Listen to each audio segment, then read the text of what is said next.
Forbes is calling Xbox Series X a disappointment. I'm saying get a family full of cactus out here to throw. We're gonna go at them hard, buckos. We also got news about the PS5 Bricking fix. Maybe we're gonna have a fix very soon. That applies to Xbox as well. A ton of consoles have been sent to console heaven, and maybe this is gonna fix it. I'm gonna elaborate the situation. We also got news about the Black Ops Season 1 trailer. We got news about Game Awards. We got news about Cyberpunk, the file size, the reviews. We're hearing that the game is gonna be above 100 gigs. It's gonna be a massive game, okay? We got 6 stories at our hands, and there's a man around the street that has called in the popo, and he claims that, yo, he bought a PS5 from a scalper for $900 and ended up getting a brick inside the box. So let's just get right into it. Shout out to every single one of you for 900 likes on the last video. If an alpha chat like you is new here, I cover all the big gaming news, so burn it, party. Subscribe more though. At our number 6 spot, we're hearing that a man who paid $900 for a PS5 on eBay claims he received a concrete block instead. And you know, some of you might be like, okay, this guy's capping, but hey, not so fast, Mr. Smarty Pants.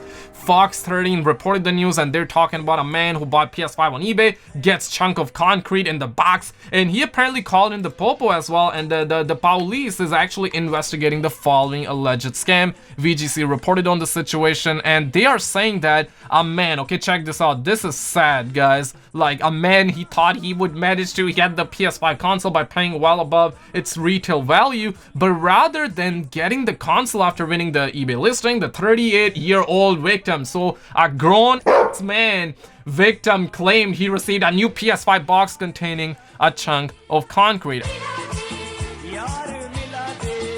Coming in at our number 5 spot, we're hearing about Cyberpunk 2077 preload size, and it weighs in at a whopping 102 gigs on PS4. And we have a photographic evidence, but that is about the PS5. I mean, Dad, that's not the PS4. That's not the Sony Pony PS4. But here's the thing, man. PS5 will not have the upgrade, and Xbox Series X will not have the upgrade on day one, so it's gonna be the same for PS4. And 102 gigs, that is a lot. Like I'm not sure like what this game got going on. Is this game gonna have like microtransactions? Is this game gonna have stickers like Black Ops 4? 100 gigs, in my opinion, it's not a whole lot for a game like Cyberpunk. You know what I mean, right? If GTA 6 comes out tomorrow and if it's like 150 gigs, I'll be like, okay, understandable. Have a great day, right? Like, I'm gonna be that kind of guy, and I'm applying the same logic here because this game is gonna be massive, okay? We're gonna be having Whammons out there that are gonna have bazooka. We're gonna be having so many NPCs in this game. We're gonna be having Whammon characters in this game with probably rockets and missiles underneath, right? You know, fractional printer, ladies and gentlemen. Cyberpunk being 100 gigs, I think that's pretty fine, but hey, I might have to delete a Call of Duty from my SSD to install this game, okay? Like, it do be like this. But coming in at our number 4 spot, we're in the Season 1 for Black Ops is gonna have a trailer during Game Awards 2020, and I'm surely gonna be live streaming for you, stud muffins, so definitely turn those notifications on. And Game Awards is gonna be massive, okay? Like, we had so many leaks, so many rumors. We're also hearing that Xbox is gonna be having like a massive game reveal there. Like, they're gonna come out and they're probably gonna hit people in the G spot with their reveal. We're probably gonna have like God of War PS5 demo, although these are just rumors, all right? So keep your puppers on the leash. It's very, very important. We're also hearing that Silent Hill is gonna be revealed. So if all of that is true, I mean, I feel like it's kind of cap because all of this is sounding too good to be true, right? Like, we're hearing that Xbox is gonna have a reveal, PS5 God of War demo, Silent Hill, now we're gonna have Black Ops Season 1 trailer. I mean, how long this Game Awards gonna last, right? I hope it's legit, but now let's get down to our experts. This expert says that, hey, this is a dead game. And Revive Gamer said that, hey, say it again to your 266 followers, buddy. And then we have, you know, GG Reloaded out here dropping a no one cares gif out there. We got homies out there. Warzone is keeping Call of Duty alive. Call of Duty doesn't need Warzone to be alive. And I mean, it does, man. It really does. Warzone is definitely keeping Call of Duty alive. So that is a fact in my opinion, okay? Of course, these are my expertise. We got experts out here that are pretending to be shocked, this and that. So, I mean, Black Ops fans, Call of Duty fans, big man out there. But coming in at our number 3 spot, the Cyberpunk 2077 reviews, and they are really good as of right now. But a lot of the critics are saying that the game is kind of buggy, and let me show you guys the reviews real quick. It is currently sitting at 91, but obviously these are not the reviews coming from our experts, okay? Only the experts gonna have the real reviews, and that's gonna happen in the coming days. But pretty much everyone has given like hundreds, 95s, 90s, and the least positive review came from PC Gamer, but it's still positive, sitting at 78. And we got GameSpot and GamesBeat, they gave it like 70 and 60. 60 being the lowest, coming from GamesBeat, and they say that I think that Cyberpunk 2077 delivers the big budget gaming thrills that many people are looking for, but it falls short in a few key areas for me, and a lot of that comes as a byproduct of its ambition. We're definitely gonna find out in the coming days whether this is cap or no cap, but some interesting notes here coming from Okami out here. He says that reviewers weren't allowed to use their own gameplay footage. IGN beat the game in 20 hours. Yo, tell me tell me that's cap. Yo, I can't believe it. You started off with saying I'm capping. This is coming from Okami, okay? He's a real homie. They beat the game in 20 hours. Yo, tell me that's cap, because we heard numbers like 175 hours, this and that, dude. Like, okay, here, okay, we gotta calm down, okay? Everybody calm down, calm down.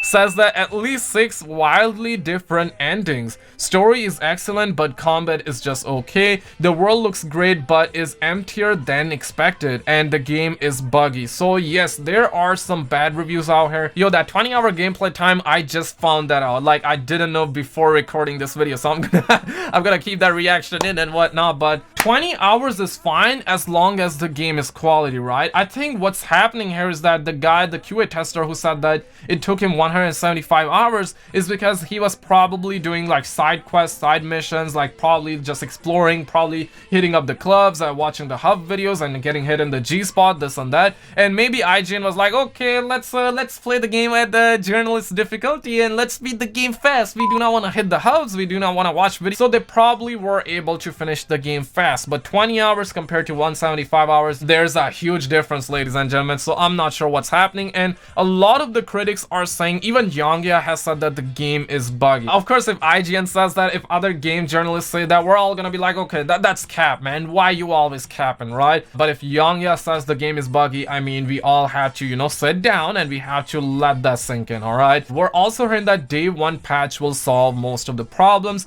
and I believe in that, right? Of course, no game is gonna be perfect. We all saw that coming. I mean, every single game that releases nowadays in 2020 is buggy, but let's hope that it's not as buggy as something like the Fallout 76. I hope that it's playable, I hope it's enjoyable, and I think day 1 patch, it's probably gonna fix, and I think that most people will have a really good experience if they are a fan of CD Projekt Red, but only time will tell us for sure. But coming in at our number 2 spot, we're hearing this from Forbes. Why the Xbox Series X is 2020's biggest gaming disappointment, and they've wrote a full-blown article, and as Kimberly Sweet Brown once said, ain't nobody got time for that, okay? And we're gonna go down to PSU. I mean, let me get some kids saying yay in the background, because they actually combined the whole story, and they say that PS5 comes out on top, with Forbes calling Xbox Series X 2020 biggest gaming disappointment. And they have found this quote from them, from their articles, and that's like the headline. Forbes say this: thanks to Microsoft's platform-wide OS, a lack of optimized games, as well as the comparatively decent technical performance of the One X that came before it, there is nothing particularly stunning about the Series X in 2020. Guys, it's time to throw your family full of cactus right now. I mean, it do be like this. They're really trying to drop a stun grenade on the fan base out here. Save for its monolithic design, it doesn't feel exciting, just an inevitable upgrade for gamers like me who've bought into the Microsoft gaming ecosystem. Personally, I play on Soulja Boy console, which can do 300 FPS. I'm pretty sure you probably have heard all about the miracles, the wonders that Soulja Boy console can do, and even I disagree. Even I disagree with Forbes, right? And here's the thing, man. I'm personally in Canada, and if you want to have like a high-end PC that's like RTX 2080 Ti or 3090, I want to get that 3090, but scalpers, I mean, God, if you want to have a high-end PC with DDR4, you want to have like the latest and greatest CPU, the gaming PC will easily be more than 3 grand for someone who lives in Canada, like myself, right? So 3 grand versus a console that costs $700. Of course, I'm counting in the tax. I'm also in Canada, so these are like the prices for the consoles. At least these are the retail prices. We're not counting in the EV scalpers that are selling for 2 grand, 3 grand, right? So $700, that's like the price. So $700 versus something like 3 grand. Xbox Series X and PS5 is impressive, in my opinion. I would say that PS5 DualSense controller, it is innovative, right? It has really good vibration, but a part of that, there's nothing that would hit me in the G spot for Xbox, for PS5, but when you actually take a look at the specs, when you actually compare that with something like a high-end PC, and you compare the cost, Xbox and PS5 is impressive in that regards. If you're somebody who loves to game, you do not want to buy a PC, you just want to go with the console route because A, you do not have the money, or maybe you have the money but you prefer console, it is still impressive. So Forbes, get mama, okay? But coming in at our number 1 spot, hey, PS5 breaking fix maybe is coming out very soon, and same goes for Xbox. Even Xbox is breaking, alright? Guys, do not fight over consoles. I just wanted to say that Soulja Boy console is the best console. But a new patch update for Black Ops will go live tonight at 11 p.m. Pacific Standard Time. And some of you might be looking at me and will be like, Skizzle, you said that PS5 breaking fix, this is about Black Ops update. Here's the thing, man. Only Black Ops so far is breaking majority of the PS5s and Xbox Series X. And we have heard that, I have heard that for a couple of days now, that on December 8th, we're gonna be having an update that's gonna fix the breaking. Although this can be kept, this might worsen the situation, I'm not sure. So what I'm saying here is that our experts will let us know in the coming days, because tonight there will be a quality of life improvement update, and this is gonna prepare the game for season 1 as well. And homies are hoping that it fixes the console. But as soon as I have the expertise, I'm gonna keep you all in the loop. So like and subscribe, check out any of the videos on the screen, you're gonna get a kick of dopamine, and I will see you right there.